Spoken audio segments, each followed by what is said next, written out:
आरव और दादी का घर। आरव अपनी मम्मी पापा के साथ सोफे पर बैठा था। उसका चेहरा थोड़ा उदास था।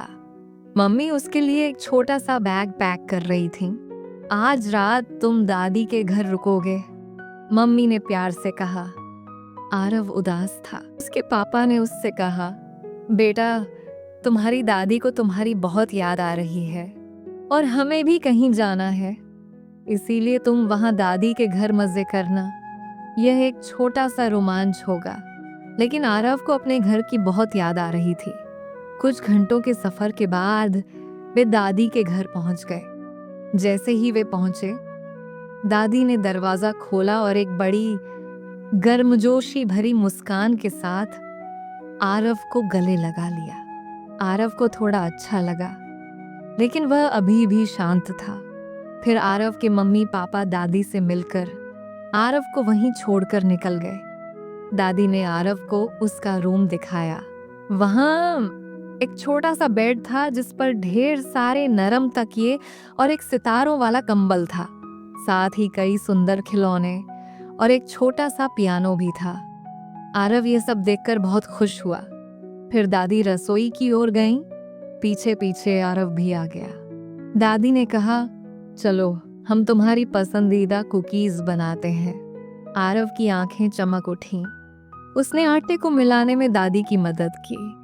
आरव कुकीज बनते हुए देख रहा था। फिर आरव और दादी ने साथ में कुकीज खाईं। आरव को कुकीज बहुत पसंद आईं। आरव दादी के पास फर्श पर बैठ गया। दादी ने उसे एक बहादुर छोटे चूहे की कहानी सुनाई, जो एक रोमांचक यात्रा पर गया था। आरव कहानी में पूरी तरह खो गया। वह मन में कहानी की पूरी छवि बनाने लगा। उसे कहानी बहुत अच्छी लगी। दादी आरव के सर को अपने हाथों से सहला रही थी। जब सोने का समय हुआ, उसे थोड़ा अकेलापन महसूस हुआ। उसने अपने सितारों वाले कंबल को ठुड्डी तक खींच लिया। तभी दादी उसके पास आई और उसके बगल में बैठ गई। दादी ने पूछा, क्या हुआ मेरा बेटा? आरव बोला, मुझे नींद नहीं आ रही। दादी बोली, चलो मैं तुम्हें लोरी सुनाती हूँ। दादी ने एक मधुर लोरी गाए। उस परिचित धुन ने उसे सुरक्षित और प्यार भरा महसूस कराया और वह धीरे धीरे सो गया। दादी भी आरव के पास ही सो गईं, ताकि उसे अकेलापन न लगे। अगली सुबह आरव तरोताजा और खुश होकर उठा। उसने देखा कि दादी ने उसका पसंदीदा नाश्ता बनाया है। वह बहुत खुश था और खुद पर गर्व महसूस कर रहा था। दादी ने कहा, आरव बेटा, जल्दी से नहा कर आओ, मैं तुम्हारा नाश्ता लगाती हूँ, फिर साथ में खाएंगे। थोड़ी देर बाद उसके मम्मी पापा उसे लेने आ गए। आरव दौड़कर उनके पास गया। मम्मी ने आरव को गले लगाया और पूछा, दादी के घर अच्छा लगा या नहीं? आरव ने बताया कि कैसे दादी ने उसका ध्यान रखा और उसका पसंदीदा खाना बनाया। उसने उन्हें दादी के साथ अपने अद्भुत रोमांच के बारे में सब कुछ बताया।